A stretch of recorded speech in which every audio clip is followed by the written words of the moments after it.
Mi pare ci sia poco da girarci intorno. Il risultato di oggi, la sconfitta contro il Torino, la dice lunga su quella che è la situazione.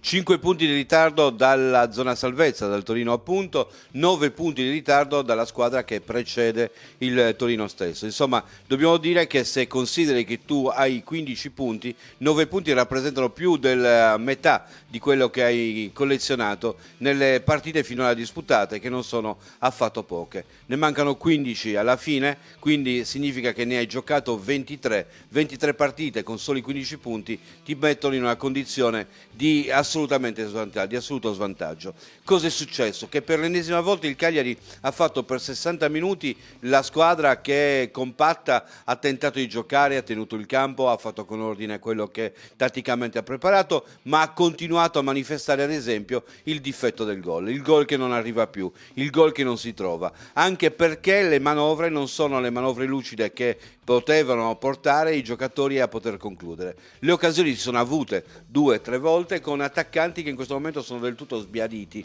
non riescono più a segnare, con degli attaccanti ai cui chiedi di segnare perché non segnano poi gli altri, perché la squadra di fatto non lavora di squadra per andare ad attaccare, lavora di squadra per mettere nelle condizioni magari 2 attaccanti di poter andare al tiro, ma solamente loro 2, oppure qualche altro, ma occasionalmente e con tiri tutti dalla distanza.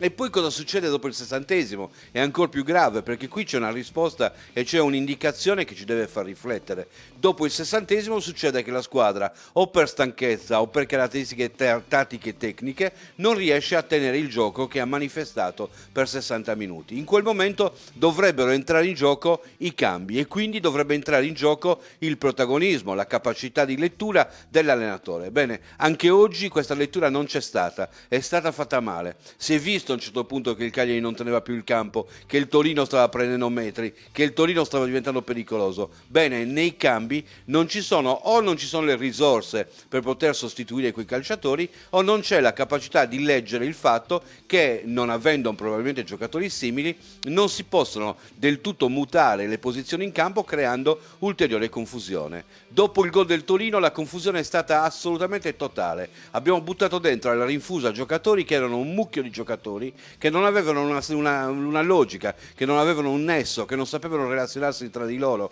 che sono andati totalmente in confusione rispetto all'ordine precedente, quello fino al 60°. Ecco, non è possibile più non citare il tecnico è responsabile di quello che viene prodotto in campo, e il tecnico oggi si è visto che è responsabile sia della buona preparazione della squadra per 60 minuti, ma anche della grande confusione della squadra dopo il 60°, quando poi c'è da soffrire, quando poi c'è da trovare dei rimedi, quando poi c'è da dare continuità a quello che è il gioco che hai preparato nella settimana. Non c'è più la possibilità di andare avanti e dobbiamo valutare a fondo che cosa fare. Sarà vero quello che ha detto il presidente Giulini, retrocediamo tutti e andiamo tutti in Serie B, però a questo punto dobbiamo chiederci, ma con il progetto di Francesco è ancora valida quell'idea? Siamo ancora sicuri che quell'idea è l'idea che si vuole sviluppare anche a costo di retrocedere, anche a costo di andare con Di Francesco in Serie B? O è preferibile tentare qualcosa di nuovo e magari puntare effettivamente ad un progetto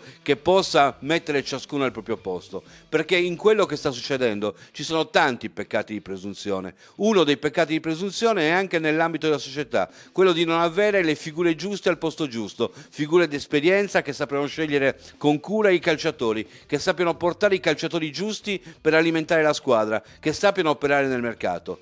La critica al mercato gratuita? Non credo, perché per l'ennesima volta nel mercato di gennaio abbiamo preso calciatori che non vedi in campo. Calabresi non lo vedi in campo, Duncan lo vedi per 2 minuti, Asamoah non lo vedi in campo, l'unico che ha giocato è Rugani, che hai preso quasi per sbaglio perché stavi cercando un centrocampista e ti è arrivato un difensore. Insomma, io credo che in tutta questa situazione ormai ci sia da mettere ordine, per oggi o per domani, per la Serie A, per salvarci o per riprendere l'anno prossimo dalla categoria cadetta. Ma c'è bisogno di mettere ordine, di smetterla con gli slogan, di smetterla con le parole, di cominciare a far funzionare gli atti e a mettere ciascuno al proprio posto, pensando in modo razionale che non siamo capaci tutti di fare tutto, ognuno al proprio posto, delegando, avendo fiducia e non pensando di aver capito tutto del mondo.